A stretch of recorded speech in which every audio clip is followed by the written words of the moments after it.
Abonnez gaaw sur Dia TV, la voix locale de la jeunesse.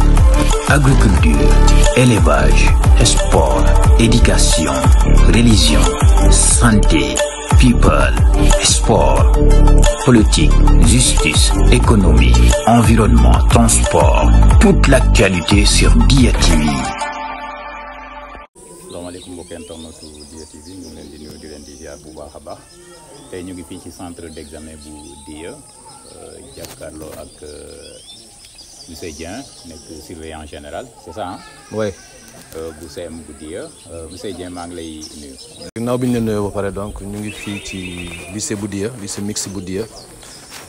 pour les besoins du BFM 2025. Waaw tey bi ñu xëyee quand même xaw na menacé tuuti mais les gosses ont été au rendez-vous. Donc ils ont tous été là wax dëgg yàlla, donc amuñu benn jafe-jafe ci rentrée bi. Ils ont tous été là et à l'heure aussi. Donc loolu aussi ñu ngi koy rafetlu bu baax a baax a baax. waaw ci sant yàlla parce que c'était pas évident période nawet la ñu nekk waaw. Sànq ñu ngi wax ak président jury mu ne lu toll ci 173 candidats ñoom ñoo bind ci centre bi. kenn absent lañu ci nemmeeku. waaw mun na am muy benn absent, j'ai pas été informé. Mais ça peut être un candidat libre parce que man tous mes élèves sont là. waaw tous mes candidats sont là hein, ils sont tous là. Donc loolu aussi dañ ci sant yàlla bu baax. waaw ils sont tous là parce que l'école c'est 176 mais candidats libres aussi da nga leen di calculer da nga leen di additionner boole leen ak l'effectif des candidats officiels. C'est ce qui fait que le nombre yegg loolu quoi, mais ñun tout le monde est là macha allah waaw. Xale yi bu ñu defee épreuve français yi pare buñ ko ñu ngi en cours ba léegi. Première épreuve yi bu ñu génnee moral bi noo gisee seen comportement. waaw ça va parce que gis naa leen ils sont toujours zenés, ils sont là bon tiituñu. Je crois que restitué nañ li ñu jàngoon parce que am na si je ne me trompe pas am na un sujet d'ordre bu nekk bu comporté aussi si Mariama Ba ci une si longue lettre. D'habitude c'est toujours comme ça day am sujet bu gën a œuvre au programme yi. Am na aussi beneen sujet boo xam d'ordre général la donc loolu ci sujet boobu yaakaar naa ne abordable na mais xale yi il faut toujours mettre une bémol parce que xam nga rek les enfants sont ce qu'ils sont. waaw ce sont souvent les meilleurs qui échouent et que on ne le souhaite pas. On voudrait que vraiment qu'on ait de très bons résultats quoi. Lycée mixte la ñuy wax léegi. Dia daaw la commencé di def li nga xamante ne mooy bac di koy defee fale ci centre bu Sibassor. ñu xool ne résultat wu daaw ak ren ndax jot nga ci def jàngat. au niveau du CM du lycée de Dia. waaw foofu d'abord damay commencer di wax ci bac bi bon le fait que quand même ñuy déplacé wu di dem Sibassor am na benn inconvénient d'abord. Inconvénient bi mooy les gosses sont dans un lieu boo xam ne qui leur est un peu plus ou moins étranger. Ce qui fait que vraiment d'abord li ñuy njëkk a ñaan qu'on ait un centre secondaire même bu ñuy boole ak Ngooj ñu doon centre secondaire. Bon xam naa ils vont y réfléchir parce que déwén déjà Ndiébel aura des terminales. Ce qui fait que Dia Ndiébel Ngooj Dia Ndiébel et Ngooj mun nañ trouver bu ñu mënul trouver un centre ñu am au moins un centre secondaire boo xam ne les gosses ne vont pas se dépayser. Donc loolu dama koy ñaan parce que on avait cette année 76 candidats loo ci yokk yaakaar naa di nga mën a am centre bu ñu amoon Ngooj wala ñun même bu ñu dem Ngooj en tout cas qu'il y ait au moins un centre en milieu dans la commune loolu daal lu baax la woon. Pour ce qui concerne les résultats maintenant on a vu un léger mieux entre ren ak daaw. Je crois daaw ren ça tourne autour de 34,75%, quelque chose comme ça. Par rapport à l'année dernière on avait une baisse ce qui fait que ren tane na donc li may wax rek petit à petit l'oiseau fait son nid et que peut-être dans les années à venir ñu ngi souhaiter daal mu gën a baax loolu daal ñu ngi koy ñaan te gouvernement bi aussi ñu jàppale ñu surtout sur le plan immobilier bi waaw sur le plan immobilier mooy bâtiment yeeg yooyu waaw gis nga école bi. Certes ñu ngi góorgóorlu ñu ngi liggéey mais infrastructure daf ci baax vraiment gis nga suñ bureau yi ñuy nekk bu 14h kese jot wala 13h dafay tàng jër malgré tout on fait ce qu'on doit faire mais nag bu ñu mënoon jàppale daal surtout sur ay classe ak ay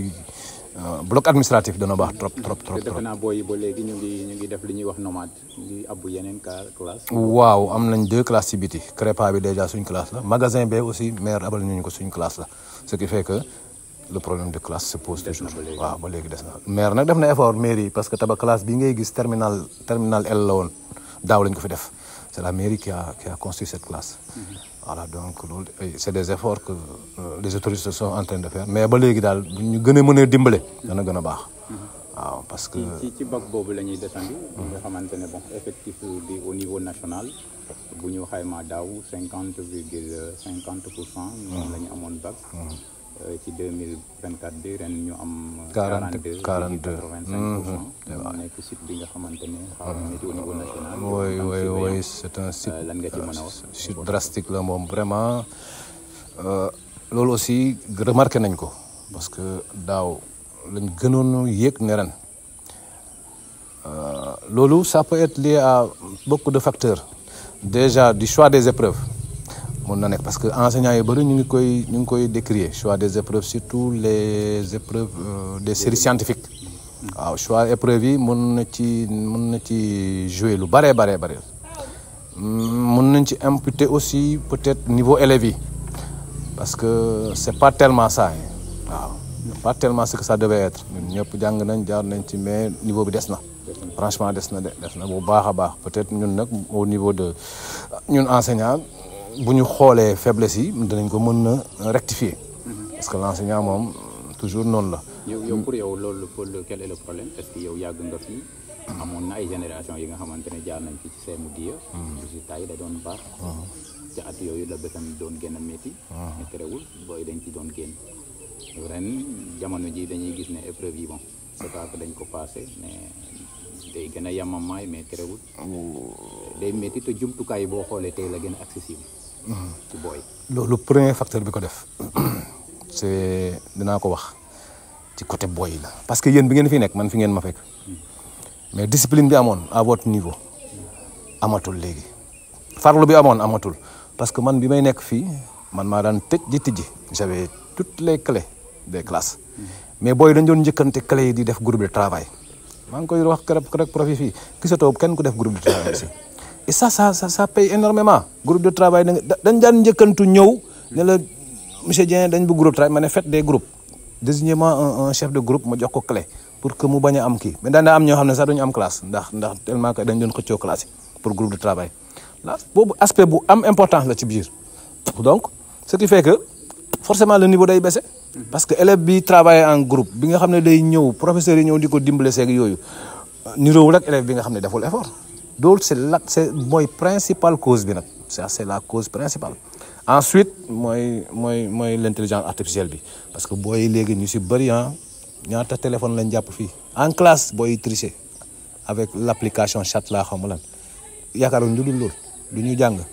alors que yéen bi ngeen fiy nekk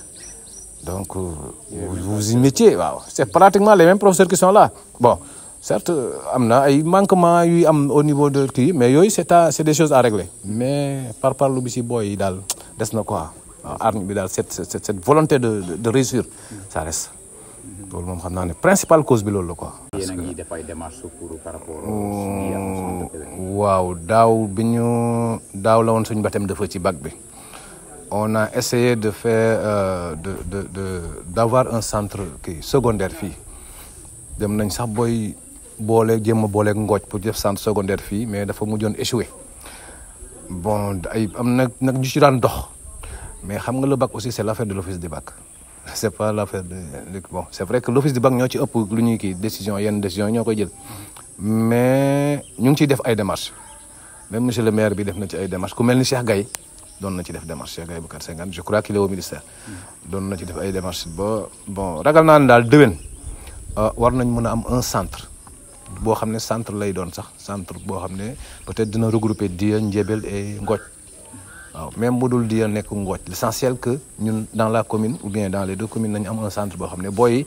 ils ne se sentiront pas vraiment lésés waaw parce que déjà si ba soor un problème d'accueil day am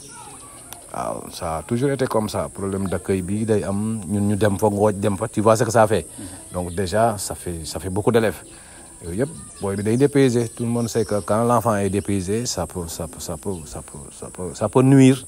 waaw ça peut nuire. man gis naa ci candidat yi nga xamante ne sax dañ doon xëyee fii di dem. ah c'est sûr ceux qui n'ont pas eu de tuteur à Sibassor dañ doon xëyee fii di dem ils font 6 à 7 kilomètres pour dem defi bac tout peut arriver mën nga def choc mën nga def panne on ne le souhaite pas yooyu yëpp ça déstabilise parce que l'élève qui fait le bac il a besoin de quiétude de tranquillité voilà su fekkoon ne fii la seen école nga xam ne ils rentrent dans les mêmes classes yi ñu doon jàngee ak yooyu donc ça apporte ça paye énormément mais bon donc ñu loolu daal ñu ngi ci ñaan autorités yi ñun ay jàngalekat lañ kenn gënu ñu xam élève ñi nekk sur le terrain nii yor élèves yi muy professeurs yi lu ne ci élèves yi xam nañ ko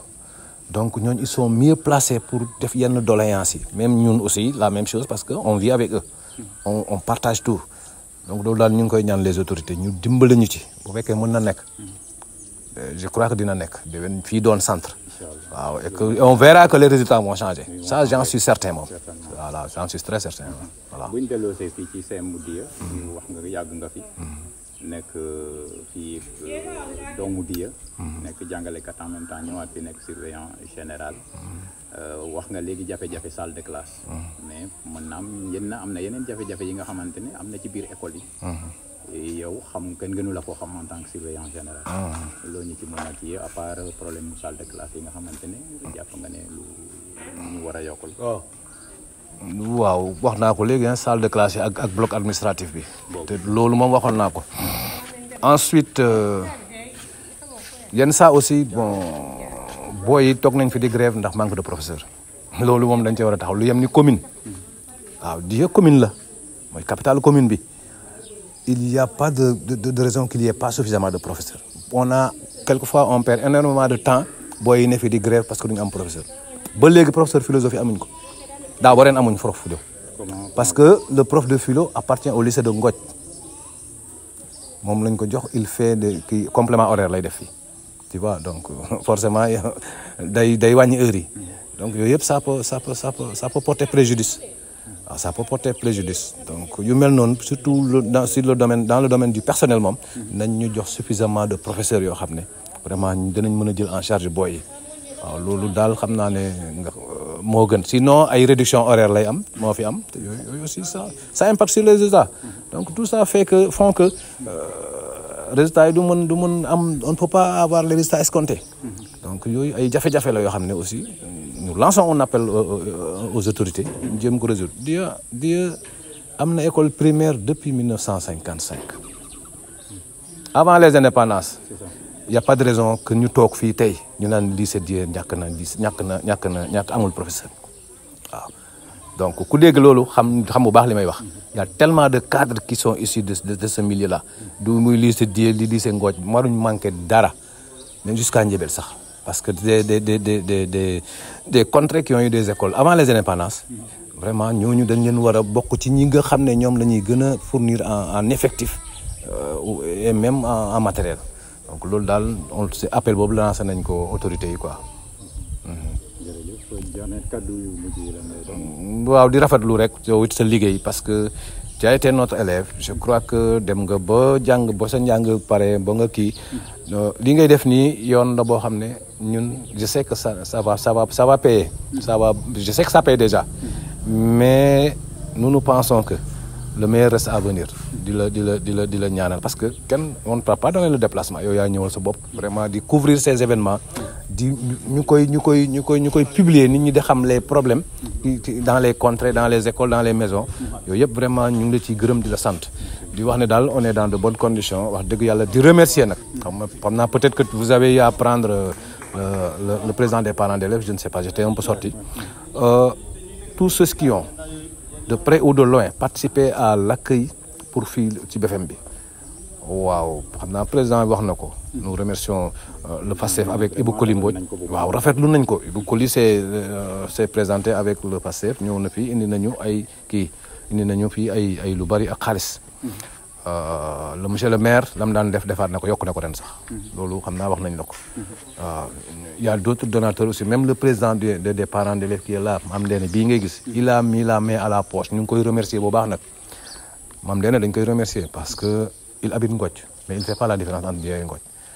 loolu mooy nit. amul différence c'est la même commune c'est les mêmes gens ñu ñëw bokk lépp. waaw mooy président parents d'élèves fii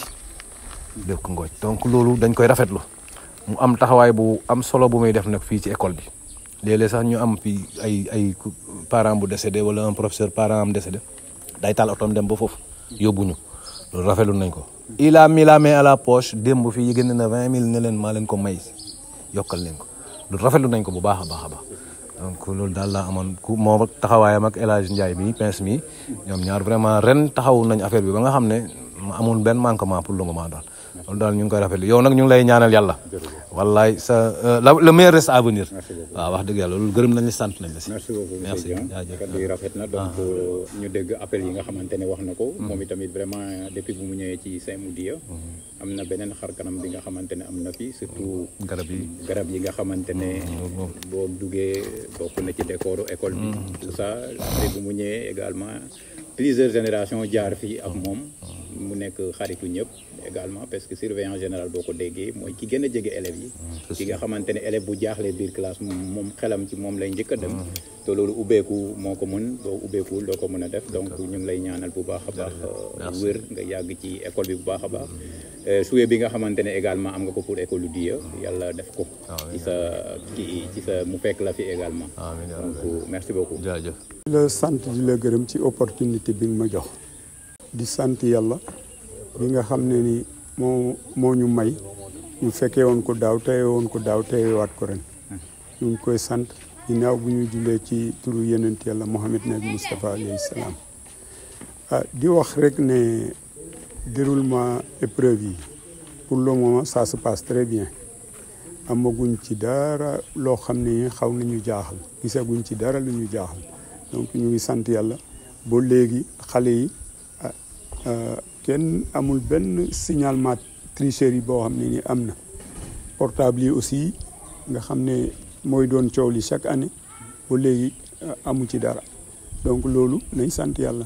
di ñaanal xale yi rek ndax yàlla def itamit comme ginnaaw ñuy góorgóorlu yàlla may leen ndam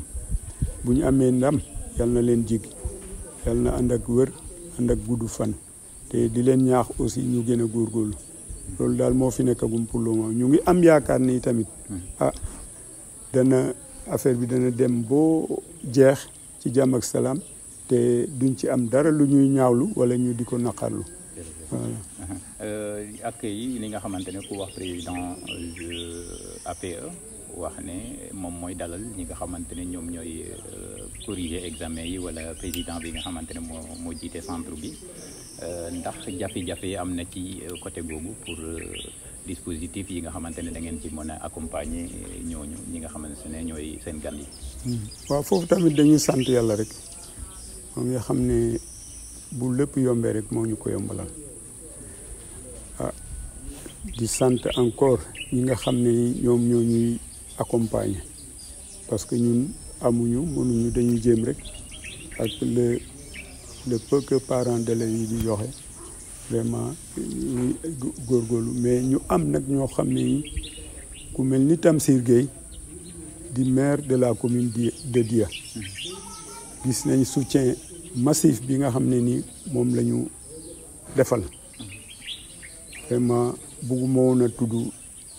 lim ñu defal yëpp bugguma ko woon a tudd mais ci olof danaa ko tudduma ko ci français mais danaa ko tudd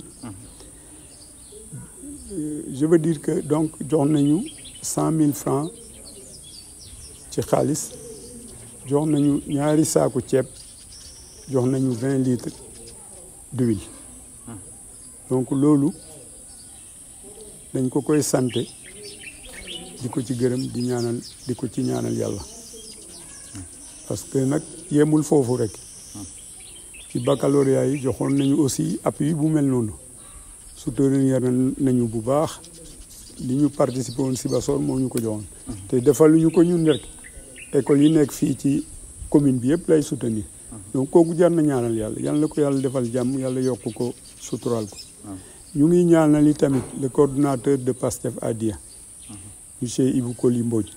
moom itamit soutenir nañu moom ak collaborateur am yi mu àndal comme Ngoni Dieye ak Ousmane Ndiaye bu Mbodiène ak ñi mu àndal fii à Dia yëpp fa ku lim da nga am ñoo fàtte du ma ne ku mu lim jiwum mais ku lim fàtte donc du ma lim mais ñu collaborateur am yëpp gis nañ seen taxawaay rafet na parce que ndox mi ñuy naan fii yëpp ñoom ñoo ñu ko jox ba pare yëkkati encore une somme bu takku jox ñu donc ñooñu mënuñ leen fay danañ sant encore gërëm El Hadji Ndiaye bu borom Dia ñu ngi koy sant di ko gërëm ci li nga xam ne ni man chaque année ba ma jëlee affaire boo léegi chaque année dama koy woo téléphone mu ne ma tonton loolu jarul sax nga may woo bu jotatee rek wool sama yaay moo woo yaayam ne ma fii sa kër la képp koo fi indi dañ koy teral dañ koy suturaal danañ ko accueillir comme mu mel ni yow donc loolu mbégte la ñoom ñoo ñu héberger ñoo ñu accueilliral président jury bi vraiment mettre ko nag dans de très bonnes conditions loolu aussi ñu ngi koy sant yàlla en tout cas ñi ci def yëpp ñu ngi leen di ñaanal yàlla bàyyiwuñu kenn ñu ngi ñaan yàlla na yàlla jàppale leen Ibrahima Diouf bu Ngooj aussi taxawaayam rafet na ñu ngi rafetlu taxawaayam bu baax parce que nag vraiment daaw yónnee na fi xaalis bu tàkku dimbale woon nañu ren tamit ñu am nañ yaakaar ne nañu jàppale waaw mais mu ñëw ak bu mu bañ a ñëw yëpp ñu ngi koy sant di ko gërëm parce que man boo ma defalee lu toll ni tuuti rek du ma ko mos a fàtte donc pour vous dire daal ñu ngi sant di gërëm yal na yàlla mottali BFM bi yal nañ ci sant yàlla ñun ñëpp xale yi yal nañ am réussite totale waaw xaw naa gudd nag mais soutien yi ñoo bëri moo tax mënu moo ñàkk a gudd waaw vraiment loolu laa ciy waxagum pour le moment sànq jël nañu ki nga xamante ne mooy surveillant général monsieur Dieng mi tamit mu ngi wax ci yow lu rafet ci engagement bi nga xamante ne amal nga ko ci école bi li ngi ciy def à chaque fois yaa ngi wax déjà ay autorités yi nga xamante ne def nañ soutien mais sa soutien également gis nañ ko sans faille ci biir école bi lépp li nga xamante ne bëggoo dara manqué Dieng mu ngi koy rappelé sànq donc ñu ngi lay féliciter par rapport à ça te di lay ñaanal également lépp li nga xamante ne bëgg nga ko ci école bi yàlla defal leen ko fii ci kenn ngeen fekkee ko surtout bu ñuy ñëw rek ci wàllum bac bi parce que Dia léegi def na 2 ans ci ren jële muy def bac di koy defee fale Sibassor ñuy def jàngat déplacement bi nga xamante ne xale yi ñu ngi koy def dem Sibassor di fay defee examen mën na indi ay njeexital ci ces résultats yi ndax yow en tant que parent d'élève yéen a ngi waxtaan pour que Dia wala Ngothie am centre voilà loolu danaa ci sawar lool pour tontu ci parce que nag ginnaaw bi proviseur bii nga xam ni moo fi nekk tey moo njëkk a porté combat boobu moo ko njëkk a porté yàlla def may tamit ma dem réunion fële IA waxtaan ci ak inspecteur ba fa nekkoon moo juumul Goudiaby inspecteur Goudiaby bon ñu xamal ñu ne ñaari ki ñoo am centre secondaire ak centre principal centre secondaire mooy centre bi nga xam ne ni dañ fay defee examen après correction bi ñu yóbbu ko ca centre principal ba nag moom da ngay corriger foofu da ngay def foofu examen ñu corriger la foofu génneel la foofu sa résultat loolu nag am nañ ci yaakaar bu baax ginnaaw bi nga xamee ne commune bi am nañu ñetti lycée muy Dia muy Ngothie muy Njebel bi nga xamee ne année bi ñu jëm dana am terminal donc yaakaar naa ne bu ñu additionné ñetti lycée yooyu yaakaar naa ne dinañu am bu ñu mënta am centre principal aussi ñu am centre secondaire loolu daal wax dëgg yàlla comme que man jotoon naa koo wax fële proviseur mi waxoon na ko am nañ ci yaakaar ne bu ñu ci taxawaatee niñ ci war a taxawee dinañu am centre fi ñu jëm incha allah voilà. lan mooy doon kaddu yu mujj yi. waaw kaddu yu mujj yi rek remercier maanaam maa ngi remercier professeurs yi fi nekk ak encadrement lycée bi sama tante tata Ayu vraiment gis naa apport bi may bi muy am pour jàppale ma coono bi métti na professeurs yi aussi am nañu engagement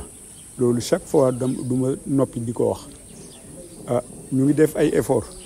te yaakaar nañ ne année yi ñu jëm seen effort dana aboutir en tout cas maa ngi remercier sama collaborateurs yi di remercier soxna yi nga xam ne ñoo nekk ci waañ bi di defar lu neex di ko jox suñ gan yi fi nekk waaw donc bu fekkee am na lu ma fàtte it xam leen ne rek ci man mii la mais wala ñi ma ko seqal ñu ngi def liggéey bu rafet bàyyiwuma kenn censeur ak El Hadj Dieng ak administration bi dans sa globalité fàttewuma kenn ñoom ñëpp lay sant di leen gërëm soxna yi suñu maire yeeg suñu tante yi nekk fële ci waañ bi kenn mënu leen a fay